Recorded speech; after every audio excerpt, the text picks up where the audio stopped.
So I have 4 hard-boiled eggs.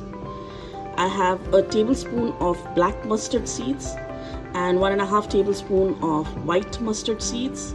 Half a cup of these are chopped coconut, a tablespoon of poppy seeds, 3 green chilies, salt as per taste, a teaspoon of turmeric powder, and about a tablespoon of mustard oil.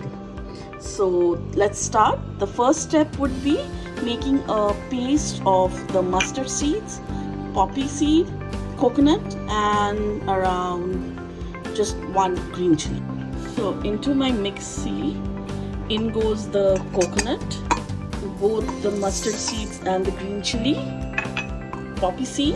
I need to make a smooth paste, so I'm just going to add a little bit of water and then grind it in. Remove the lid once and just check. In case you need to add some more water, please do so. So my paste is ready. Now I'm going to take the bowl in which I will steam my egg curry. I'll pour in the mustard coconut paste. Next I'm going to add in the remaining 2 green chilies, 1.5 teaspoon of salt and 1 teaspoon of turmeric powder. I'll pour in around 2 tablespoons of mustard oil.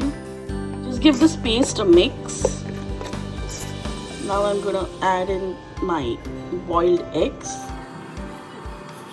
Add a little bit of water, not too much.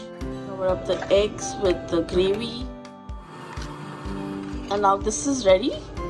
We will cover it up with an aluminium foil and steam it for 20 minutes on medium flame. So I've placed the egg curry for steaming. So 20 minutes are up and now I'm going to take out my gravy and check if it has cooked. It has cooked really nicely. You can do a taste test now. In case you need a little bit of salt, just add in and mix it. I'm going to garnish with some raw mustard oil.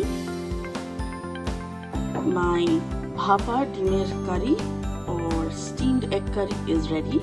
Give this recipe a try. It is a nice break from our regular egg curry or omelette or scrambled eggs. This is something different. It tastes different, and the strong mustard fragrance and the taste is going to be a treat to your taste buds. So I hope you liked this quick recipe. Tag me when you try this at home. I'll see you in my next video.